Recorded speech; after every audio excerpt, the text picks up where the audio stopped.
finally, as promised, a special comment on the presidential campaign of the junior senator from New York. By way of necessary preface, President and Senator Clinton and the senator's mother and the senator's brother are of immeasurable support to me at the moments when these very commentaries were the focus of the most surprise, the most uncertainty, and the most anger. My gratitude to them is abiding. Also, I am not here endorsing Senator Obama's nomination nor suggesting it is inevitable. Thus, I have fought with myself over whether or not to say anything. Events insist. Senator, as it has reached its apex in their tone-deaf, arrogant, and insensitive reaction to the remarks of Geraldine Ferraro, your own advisors are slowly killing your chances to become president. Senator, their words and your own are now slowly killing the chances for any Democrat to become president. In your tepid response to this Ferraro disaster, you may sincerely think you are disenthralling an enchanted media and righting an unfair advance bestowed on Senator Obama. You may think the matter has closed with Representative Ferraro's bitter, almost threatening resignation letter. But in fact, Senator, you are now campaigning as if Barack Obama were the Democrat and you were the Republican. As Shakespeare wrote, Senator, that way madness lies. You have missed a critical opportunity to do what was right. No matter what Ms. Ferraro now claims, no one took her comments out of context. She had made them on at least 3 separate occasions, then twice more on television this morning. Just hours ago on NBC Nightly News, she denied she had made the remarks in an interview, only at a paid political speech. In fact, the first time she spoke them was 10 days before that California newspaper published them, not in a speech, but in a radio interview. On February 26th, quoting, "If Barack Obama were a white man, would we be talking about this as a potential real problem for Hillary? If he were a woman of any color, would he be in this position that he's in? Absolutely not." The content was inescapable. 2 minutes earlier, a member of Senator Clinton's Finance Committee, one of her hill raisers, had bemoaned the change in allegiance by Superdelegate John Lewis from Clinton to Obama, and also the endorsement of Obama by Senator Dodd. "I look at these guys doing it," she had said, "and I have to tell you, it's the guys sticking together." A minute after the color remark, she was describing herself as having been chosen for the 1984 Democratic ticket purely as a woman politician, purely to make history. She was, in turn, making a blind accusation of sexism and dismissing Senator Obama's candidacy as nothing more than some equal opportunity stunt. The next day, she repeated her comments, and a reporter from the newspaper in Torrance, California, heard them. If Obama was a white man, he would not be in this position. And if he was a woman of any color, he would not be in this position. He happens to be very lucky to be who he is, and the country is caught up in the concept. And when this despicable statement, ugly in its overtones, laughable in its weak grip of the facts, and moronic in the historical context, when it floats outward from the Clinton campaign like a poison cloud, what do the advisors have their candidate do? Do they have Senator Clinton herself compare the remark to Al Campanis talking on Nightline on Jackie Robinson Day about how blacks lack the necessities to become baseball executives, while she points out that Barack Obama has not gotten his 1,600 delegates as part of some kind of affirmative action plan? Do they have Senator Clinton note that her own brief period in elected office is as irrelevant to the issue of judgment as is Senator Obama's, while she points out that FDR had served only 6 years as a governor and state senator before he became president, or that Teddy Roosevelt had 4.5 years before the White House, or that Woodrow Wilson had 2 years and 6 weeks, or Richard Nixon 14 and Calvin Coolidge 25? Do these advisors have Senator Clinton invoke Samantha Power, gone by sunrise, after she used the word monster, and have Senator Clinton say, "This is how I police my campaign, and this is what I stand for," while she fires former Congresswoman Ferraro from any role in the campaign? No.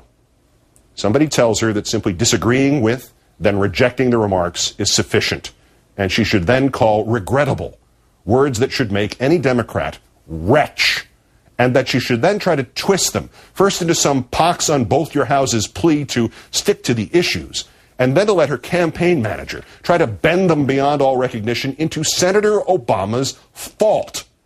And thus these advisors give Congresswoman Ferraro nearly a week in which to send Senator Clinton's campaign back into the vocabulary of David Duke. Anytime anybody does anything that in any way pulls this campaign down and says, let's address reality and the problems we're facing in this world, you're accused of being racist, so you have to shut up. Racism works in two different directions. I really think they're attacking me because I'm white. How's that? How's that? Apart from sounding exactly like Rush Limbaugh attacking the black football quarterback Donovan McNabb, apart from sounding exactly like what Ms. Ferraro said about another campaign nearly 20 years ago, quote, President Reagan suggested Tuesday that people don't ask Jesse Jackson tough questions because of his race. And former Representative Geraldine A. Ferraro said Wednesday that because of his, quote, radical views, quote, if Jesse Jackson were not black, he wouldn't be in the race. So apart from sounding like insidious racism that is at least 2 decades old, apart from rendering ridiculous Senator Clinton's shell game about choosing Obama as vice president, apart from this evening's resignation letter, I am stepping down from your finance committee so I can speak for myself and you can continue to speak for yourself about what is at stake in this campaign. The Obama campaign is attacking me to hurt you. Apart from all that, well, it sounds as if those advisors wanted their campaign to be associated with those words and the cheap, ignorant, vile racism that underlies every syllable of them. And that Geraldine Ferraro has just gone freelance. Senator Clinton, this is not a campaign strategy. This is a suicide pact. This week alone, your so-called strategists have declared that Senator Obama has not yet crossed some commander-in-chief threshold, but he might still be your choice to be vice president, even though a quarter of the previous 16 vice presidents have become commander-in-chief during the greatest kind of crisis this nation can face, a midterm succession. But you'd only pick him if he crosses that threshold by the time of the convention. But if he does cross that threshold by the time of the convention, he will only have done so sufficiently enough to become vice president, not president. Senator, if the serpentine logic of your so-called advisors were not bad enough, now thanks to Geraldine Ferraro and your campaign's initial refusal to break with her and your new relationship with her, now more disturbing still with her claim that she can now speak for herself about her vision of Senator Obama as some kind of embodiment of a quota if she wishes, if you were to seek Obama as a vice president, it would be, to Ms. Ferraro, some kind of social engineering gesture, some kind of racial make-good. Do you not see, Senator? To Senator Clinton's supporters, to her admirers, to her friends for whom she is first choice, and to her friends for whom she is second choice, she is still letting herself be perceived as standing next to and standing by racial divisiveness and blindness. And worst yet, after what President Clinton said during the South Carolina primary, comparing the Obama and Jesse Jackson campaigns, a disturbing but only borderline remark. After what some in the black community have perceived as a racial undertone to the 3 a.m. ad, a disturbing but only borderline interpretation. And after the moment's hesitation in her own answer on 60 Minutes about Obama's religion, a disturbing but only borderline vagueness. After those precedents, there are those who see a pattern, false or true. They see it. After those precedents, there are those who see an intent, false or true. They see it. After those precedents, there are those who see the Clinton campaign's anything but benign neglect of the Ferraro catastrophe, falsely or truly, as a desire to hear the kind of casual prejudice which still haunts the society voiced, and to not distance the campaign from it. To not distance you from it, Senator. To not distance you from that which you as a woman and Senator Obama as an African American should both know and feel with the deepest of personal pain, which you should both fight with all you have, which you should both ensure has no place in this contest, ever. This, Senator Clinton, is your campaign, and it is your name. Grab the reins back from whoever has led you to this precipice before it is too late. Voluntarily or inadvertently, you are still awash in this filth. Your only reaction has been to disagree, reject, to call it regrettable.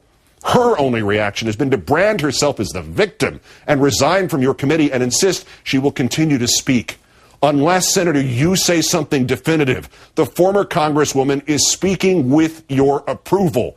You must remedy this, and you must reject and denounce Geraldine Ferraro. Good night and good luck.